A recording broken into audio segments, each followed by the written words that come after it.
তিনি অন্ধকার থেকে বের করে আলোর দিকে নিয়ে আসবে। আর আপনাদের কাছে ওয়াজ করা কি খুলনা বাসী সারা জীবন আল্লামা সাঈদী বলতেন, অন্ধকার মানে মানুষের তৈরি করা আইন, আর আলো মানে কোরআন। এই বাংলাদেশে যারা মানুষের তৈরি করা আইন প্রতিষ্ঠার জন্য কাজ করছেন, কোরআনের আলো কোরআনের আইনের পেছনে যারা সময় ব্যয় করেন না, সম্পদ ব্যয় করেন না, আপনার মেধা যোগ্যতা ব্যয় করেন না, আল্লাহ আপনাকে এখনো বন্ধু হিসাবে মানে নাই। আপনি যদি আল্লাহর বন্ধু হয়ে যেতেন, আল্লাহ একটা কাজ করতো কি, অন্ধকার থেকে আপনাকে বের করে আলোর দিকে নিয়ে আসতো। বাংলাদেশ জামাত ইসলামের যে দাওয়াতি মিশন চলছে, 30 তারিখ পর্যন্ত শুনলাম বাড়িয়েছে। হাজার হাজার মানুষ আজ যারা মানুষের তৈরি করা আইনের পেছনে কাজ করত, তারা এখন আল্লাহর তৈরি করা আইন প্রতিষ্ঠায় দলে যোগ দিচ্ছে। তারা যেন বিশ্বাস করে আল্লাহ তাদেরকে বন্ধু হিসাবে মেনে নিয়েছে। তাদের ইমানটা এতদিন যা ছিল নামে, এখন যে ইমান হচ্ছে এটা কামে। এক কথা বলেন না কেন? ইখরিজুহুম মিনাজ যুলুমাতি ইলান নূর। আল্লাহ যদি সত্যি আপনার বন্ধু হয়ে যায়, আপনাকে আর মানুষের তৈরি করা আইনের পেছনে থাকতে দেবে না, বের করে নিয়ে এসে আলোর দিকে নিয়ে আসবে। আলো মানে কোরআন। কোরআনের 55টা নাম আছে, তার একটা নাম নূর। এই আলোর দিকে মাস্ট বি আপনাকে যখন নিয়ে আসবে, আপনি বুঝবেন আল্লাহ আপনার বন্ধু হয়ে গেছে। আপনি সিস্টেম অপর পৃষ্ঠায় দেখুন, পরের আয়াতে আল্লাযীনা কাফারু আউলিয়াউহুমুত তাগুত ইখরিজুনাহুম মিনান নূরি ইলায যুলুমাত। এই পৃথিবীতে যারা কাফের তাদেরও বন্ধু আছে, তাদের বন্ধু তাগুত, তার নাম শয়তান। শয়তান যদি কারো বন্ধু হয়ে যায়, তারও কাজ আছে। শয়তান তো আর বসে থাকবে না, বন্ধুর জন্য কিছু না কিছু করবে।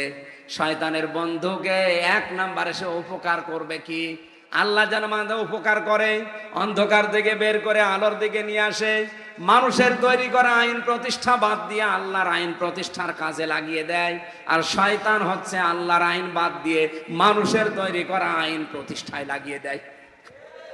এখন আপনি নিজের সাথে মিলান, আপনি আল্লাহর বন্ধু না শয়তানের বন্ধু? এত বাংলায় কাট ছাট বলার পরও যদি কেউ না বোঝার ভান করে থাকেন, আমার কিছু করার নেই। এখন আমার নাম ধরা লাগবে। বাস্তবতা এটা, আপনি নিজেকেই প্রশ্ন করলে আর কারো কাছে যাওয়া লাগবে না। মানুষের তৈরি করা আইন কানুন, এটা আল্লাহর সাথে শিরিক। এক কথা বলছেন না কেন? কারণ আল্লাহ যেটা পারে ওইটা অন্য কেউ পারে, এই বিশ্বাস করার নাম। আর শিরিক যে করে সে মুশরিক। আর মুশরিকের জন্য জান্নাত হারাম, জাহান্নাম ওয়াজিব। আয়াত বলছি না, এটা বাংলা বললাম। এই পৃথিবীতে আল্লাহর তৈরি করা আইন বাদ দিয়ে যারা অন্যের আইন কায়েম করার জন্য চেষ্টায় আছেন, সে বাবার আইন হতে পারে, স্বামীর আইন হতে পারে, চাচার আইন হতে পারে, ব্রিটিশের আইন হতে পারে, যার আইনই হোক, এটা শিরিক, প্রকাশ্য শিরিক চলছে এটা। কেন আমি বললাম এই কথা এত জোর দিয়ে? সূরা আলে ইমরান 4 নাম্বার পারা 9 নাম্বার পৃষ্ঠা 4 নাম্বার লাইন 3 নাম্বার লাইনের 154 নাম্বার আয়াতের মাঝের অংশে আছে। যত তাফসীর আছে বাংলাদেশে আপনি মিলান, আমি 42টা মিলিয়েছি। সব মুফাসসির এক কথা দিয়েছে, ইয়াকুলুনা হাল্লানা মিনাল আমরি মিন শাইইন কুল ইন্নাল আমরা কুল্লাহু লিল্লাহ। হে নবী, ওরা যদি প্রশ্ন করে যে আইন বানানোর ক্ষমতা আমাদের আছে, আপনি বলেন না আইন বানাতে পারে কে? শুধু আল্লাহ না, শুধুমাত্র আল্লাহ। আইন বানানোর ক্ষমতা দুনিয়ায় কারো? আরো জোরে বলেন, কারো? সুতরাং আল্লাহর আইনের সাথে অন্যের আইন কায়েমের জন্য যারা চেষ্টা করছেন, আপনি নামাজ পড়তে পারেন, রোজা রাখতে পারেন, হজ করে আসতে পারেন, দাড়ি রাখতে পারেন, আপনি কিন্তু মুশরিক। এর চাইতে বাংলায় আর কি বলা যায় বলেন, আপনি বলেন। এরপরেও যদি কেউ না বোঝেন, এদিকে আসেন। বৃষ্টি হচ্ছে নাকি? বৃষ্টি হচ্ছে না? আমি আশা করছি আপনি কথা বুঝেছেন এবং যারা শুনছে তারাও বুঝেছে। এরপরে যদি কেউ না আসতে চায়, আমা তাওফিক ইল্লা বিল্লাহ। কি আলাইহি তাওয়াক্কালতু ওয়া ইলাইহি উনীব। আমার আর কোনো ক্ষমতা নেই। হ্যাঁ, আমার হাতে যদি লাঠি থাকতো, দারোগা পুলিশের মতো আপনাকে পিটিয়ে আমি আয়াত মানাতাম। আমার ভাইরা, আমি আশা করব এবং বিশ্বাস করব যারা শুনতে পাচ্ছেন তারা বিবেকটা কাজে লাগিয়ে মেনে নেবেন। আল্লাহ যেটা পারে ওটা অন্য কেউ, আরো জোরে বলুন, অন্য কেউ। সন্তান দিতে পারে কে? অন্য কেউ। আমাদের এই ইদ্রিস আলী সাহেব পারে। সেদিন আমার বগুড়াতে এক লোক এসে বলছে, হুজুর আপেল পড়ে দেন। আমি সূরা ফাতিহা পড়ে ফু দিলাম। আমার কানের কাছে মুখ নিয়ে বলছে, হুজুর এমন আপেল পড়বেন যেন ছেলে হয়। আপেল ফেলে দিলাম। আপেল কই? ফেলে দিস কেন? কেন মানে আপেল পড়ে যদি ছেলে হওয়ার ক্ষমতা আমার থাকতো। আরে ভাই, আপনাকে আমি বলেছি চা নিয়ে আসতে, কিছু লাগবে না। আমি কি মুরব্বী মানুষ যে আমার এটা ওইটা খাওয়া লাগবে? কিছু লাগবে না, যারা লাগে তাদের দেন। আর এখানে আসেন কেন? এখানে আসা লাগবে না ভাই, বসে থাকেন। আমার শরীরের উপরে টর্চার না গেলে আগের ওই যে 19 সাল 20 সালের মতো যদি থাকতাম না, শয়তানরা আমার মনে হয় এই জন্য টর্চার করিস বেশি। একেবারে মানে শরীরটা ধ্বংস করে দিস। আমার ভাইরা, ওনারে বললাম যদি আমার ক্ষমতা থাকতো যে আপেল পড়িয়ে দিলে ছেলে হয়তো আমার ম্যাডামের 3টা ছেলে মেয়ে হইতো না। আমার ম্যাডামের 3 মেয়ে। কি বিশ্বাস নিয়ে মানুষ আছে দেখেন তো, কত মাজারে, কত কবরে, কত হুজুরের কাছে মানুষ এই নিয়তে যাচ্ছে যে কিছু পড়িয়ে দিলে মনে হয় ছেলে হবে মেয়ে হবে। বলেন তো আসল ছেলে মেয়ে দেওয়ার মালিক কে? এটা যেন অন্য কেউ পারে বিশ্বাস আপনি না করেন। যদি করেন, নারী হোক আর পুরুষ হোক, সে মুশরিক। এক কথা বলেন না কেন? এই জন্য আল্লাহর আইন বাদ দিয়ে অন্যের আইন যারা কায়েমের চেষ্টায় আছেন, ভাই সাফ কথা, বাংলা কথা, আপনি আর ইমানদার নেই, আপনি মুশরিক হয়ে গেছেন। আশা করছি আপনি এখন ফিরে আসবেন, না আসলে আপনার কপালের দোষ। আলাম নাশরাহ লাকা সাদরাকা ওয়া ওয়াদানা আনকা ওয়িজরাক আল্লাযী আনকাযা যাহরাক। এই আয়াতের তাফসিরে ফি জিলালিল কোরআন সাইয়্যিদ কুতুব রাহমাতুল্লাহ আলাইহি উনি লিখেছেন, হে নবী আপনার পিঠকে বাঁকা করে রেখেছিল, এটা বোঝা, এটা পাথর, সেটাকে আমি আল্লাহকে সরিয়ে দেইনি। আমার মনে হয় আগস্টের 5 তারিখের পরে এই আয়াতটা আবার নতুন করে আরেকবার নাজিল হয়েছে। 1500 বছর আগে একটা পাথর ছিল পৃথিবীর মানুষের উপরে, সেটা হচ্ছে IM জাহিলিয়াতের পাথর। আর 2009 থেকে যে 24 পর্যন্ত একটা পাথর ছিল, এটার নাম হচ্ছে আওয়ামী জাহিলিয়াতের পাথর। শব্দ দুইটাই প্রায় কাছাকাছি না? IM আর আওয়ামী, ওদের কাজও প্রায় সমান সমান। আমি IM জাহিলিয়াতের ইতিহাস পড়েছিলাম, ওরা 14টা কাজ করেছিল, কিন্তু 15 নম্বর কাজটা ওদের ছিল না, আমাদের দেশে ছিল। 1500 বছর আগে ওরা 14টা কাজ আঞ্জাম দিয়ে যদি IM জাহিলিয়াতের যুগে বাস করে, আমরা তার চাইতে আরো কঠিন জায়গায় ছিলাম, কারণ আমরা 15টা কাজ করে ফেলেছিলাম। তো ওই জামানার ইতিহাসগুলো পড়তে গিয়ে দেখলাম, যারা বাড়ি থেকে চলে যেত, বাড়ির লোকজন যারা, তারা এই বিশ্বাস করতো যে আমার বাবা, আমার ভাই, আমার স্বামী, আমার ছেলে ফিরে আসবে। কিন্তু আমরা এমন একটা আওয়ামী জাহিলিয়াতের যুগে পদার্পণ করেছিলাম, বাড়ি থেকে কেউ চলে গেলে ও যে ফিরে আসবে গ্যারান্টি ছিল? বাড়ি থেকে চলে যাওয়া না, বাড়ি থেকে ধরে নিয়েছে, কোথায় যে রেখেছে। 10 বছর আয়না ঘরে ছিল ব্যারিস্টার আরমান, কেউ জানেই না। আমান আজমি সাহেব 11 বছর ছিল, কেউ জানেই না। আমিও 10 দিন ছিলাম, কিন্তু মানুষ জানতো যে আমি আছি। তো ওরা এমন টর্চার করেছিল এই শরীরটার উপরে, মাথার চুল থেকে পায়ের তালু পর্যন্ত 1 ইঞ্চি ওরা জায়গা বাকি দেয়নি। এই খুলনার এক অফিসার পেয়েছিলাম, আছে, নাম বললে আবার তো চাকরি চলে যাবে, এখন আছে। আমার মনে হয় 5 তারিখের পর থেকে আমার এই মোবাইল নাম্বার কোথায় পেয়েছে জানি না, কমপক্ষে 20 বার কল দিয়েছে, হুজুর কি, আর কিছু বলে না। তার মানে টান দেখেই বুঝি যে খুব বিপদে আছে। আমি রিমান্ডে যেরকম বিপদে ছিলাম মাটির নিচে, ওরাও এরকম বিপদে আছে, খুব চুরি করে এদিক ওদিক করে আছে। যাই থাক, যদি ভালো হওয়ার নিয়ত থাকে যে ভালো হয়ে যাবে, আর যদি আবার আপার কথা মতো শয়তানি লাগে তাহলে তো সমস্যা। এই জন্য আবেগে কেউ কান দেবেন না ভাই, বিবেকটা কাজে লাগাবেন। বহু মানুষ এখনো পর্যন্ত আমরা দেখছি আবেগে আছে, মনে করছে যেই আপা বলে যে চট করে আসতেছি, এ তখন লাফায়। আপনি কি গোপালগঞ্জের দিকে একটু তাকাতে পারেন না? পাশেই তো, পেছনে কি লাল হয়েছিল দেখেছি। ওই সময় শুনতাম গোপালগঞ্জ থেকে কেউ ঢাকায় গেলে বসে গেলে 300 টাকা, দাঁড়িয়ে গেলে 1000 টাকা। আমরা চাই না যে দেশে আর কারো পেছনে আবার ওরকম হয়ে যাক। এই কথা বলে না কেন?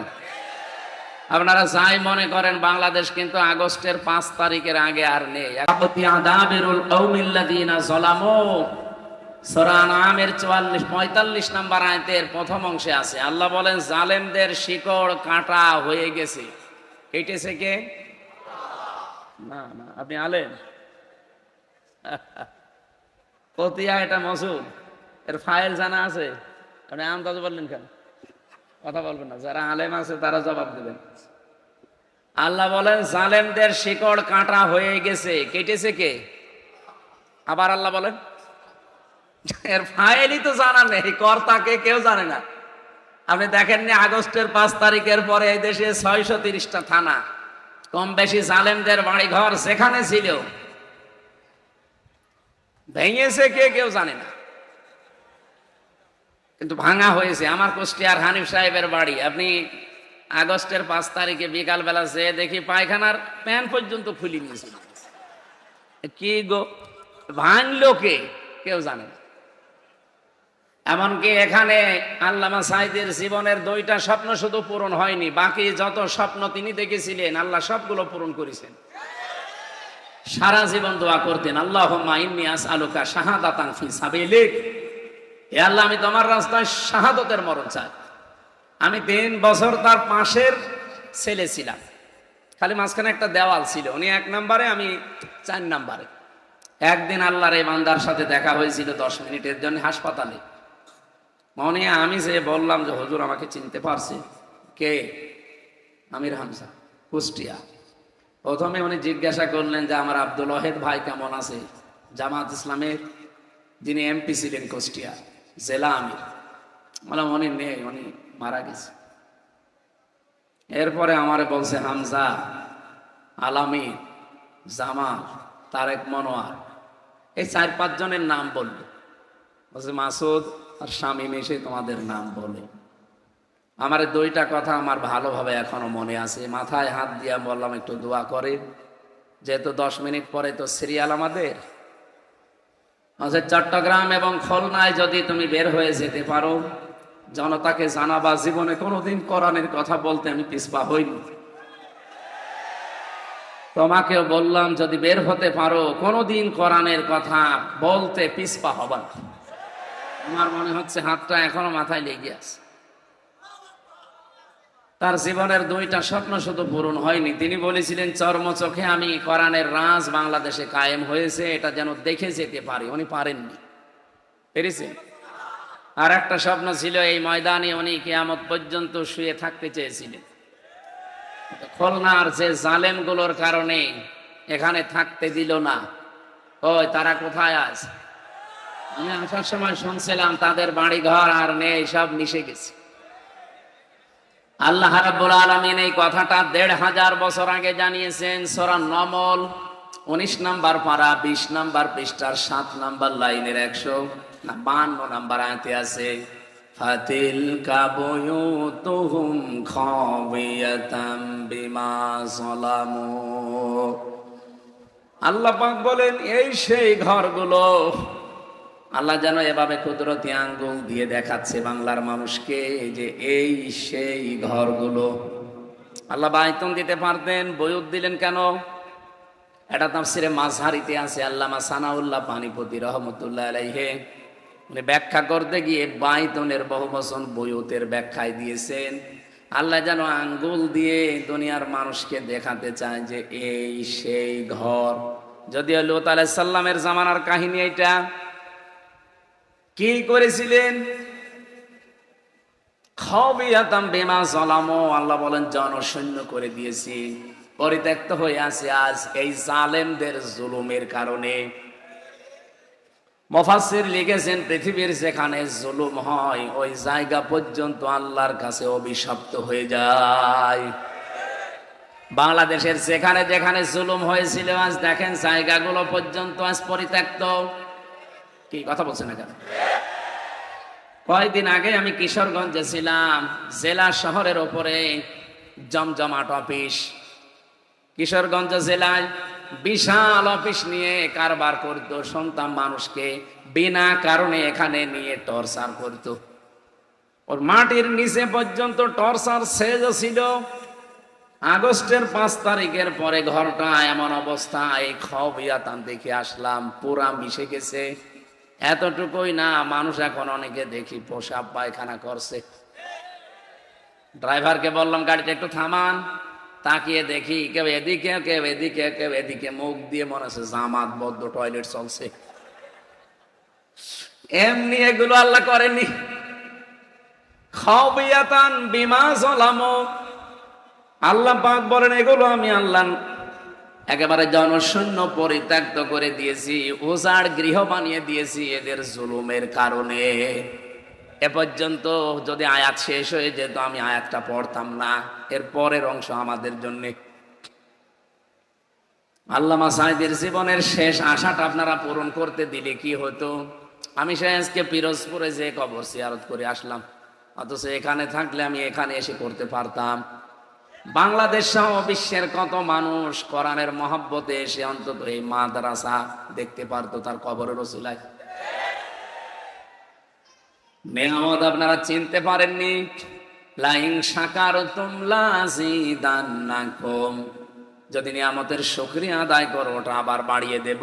এই জন্য লামে তাকিদ নুনে সাকিলা, গ্যারান্টি দিয়ে আল্লাহ দিয়েছেন অবশ্যই আমি নিয়ামতের শুকরিয়া আদায় করলে বাড়িয়ে দেবই।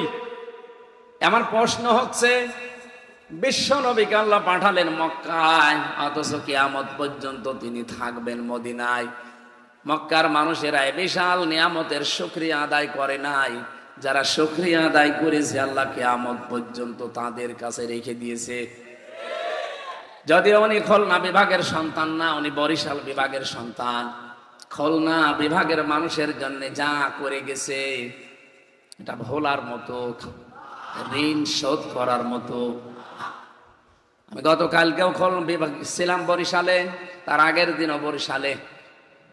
ওই সমস্ত জেলার চাইতে নিজেদের বিভাগ নিজেদের জেলার চাইতে তিনি আমাদের খুলনাবাসীর জন্য আরো বেশি কিছু করলেন। এতটুকু আশাই তো ছিল যে এখানে তিনি কিয়ামত পর্যন্ত ঘুমিয়ে থাকবেন, কেন দিলেন না? নিয়ামতের শুকরিয়া আদায় করলে আল্লাহ নিয়ামত বাড়িয়ে দেয়। যারা শুকরিয়া আদায় করেননি তাদের এই জুলুমের কারণে, এটা তার উপর একটা জুলুম ছিল, এই জুলুমের কারণে আজ আল্লাহ তাদেরকে পদে পদে শাস্তি দিচ্ছেন। এবার আমি যেহেতু পরের শব্দটা বলার জন্য আয়াতটা পড়েছি, এবার শোনেন। ইন্না ফি যালিকা লাআয়াতাল লিকাউমিন ইয়ালামুন। আল্লাহ প্রথমে ইন্না দিয়েছেন, মাঝখানে লামে তাকিদ দিয়েছেন। রব্বুল আলামিন দুইটা গ্যারান্টি দিয়ে জানাতে চেয়েছেন অবশ্যই অবশ্যই এর ভেতরে যারা জ্ঞানী তাদের জন্য শিক্ষা আছে। কি শিক্ষা আছে এখানে? জালেমদের এত বড় শিকড় আপনি টের পাননি, তাই ইউনিয়নের দারোয়ান থেকে শুরু করে একেবারে সংসদ পর্যন্ত আপনি একেবারে প্রত্যেকটা জায়গায় দেখবেন থরে থরে জালেমদের স্তর সাজানো ছিল। আমার রিমান্ডে প্রায় 8 দল এসেছিল, সব থরে থরে সাজানো ওদের লোক। আমাকে ধরা থেকে একেবারে জামিন পর্যন্ত যারা, সব ওদের। আমার পক্ষে শুধু একটা উকিল ছিল, তা উকিলের কথা শুনলেও চলে, না শুনলেও চলে। অথচ মামলার আয় ওদের, রিমান্ড যিনি চাইবে সে ওদের, বিচারক যিনি বসে আছে সে ওদের, যেখানে নিয়ে রিমান্ডে আয়না ঘরে নিয়ে নির্যাতন করবে তারাও ওদের। এই যে 8টা বিভাগে কাজ করে যারা, তারা একটার পরে একটা এসেছে, সবগুলো মনে হচ্ছে ওদের ধাঁচে তৈরি করা মাল। একেবারে খাপের খাপ বানিয়ে বানিয়ে পাঠিয়ে দিয়েছে। কতবার যে আল্লামা শহীদ দেলাওয়ার হোসাইন সাঈদী রহমতুল্লাহ আলাইহিকে গালি দিয়েছে আমার সামনে, আমার মনে হয় কমপক্ষে 200 বার তো হবে। আরে ভাই, বিষয়টা তো আমার সাথে, আপনি আমারে প্রশ্ন করেন, ওনারে টেনে এনে গালি দেন কেন? ডরে গালি দিলে আপনার কষ্ট লাগবে, এটা কথা হলো।